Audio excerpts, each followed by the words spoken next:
এখনো কি রাত নিঝুম হলে শরৎ কাহিনী পাশে খোলা পড়ে থাকে, ব্যাকুল তিয়াসে আমারই পিয়াসে অন্তর কেঁদে মরে।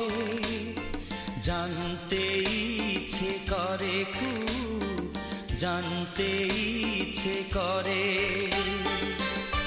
তুমি কি সেই আগের মতোই আছো? তুমি কি সেই আগের মতোই আছো, নাকি অনেকখানি বদলে গেছো? জানতে ইচ্ছে করে খুব, জানতে ইচ্ছে করে।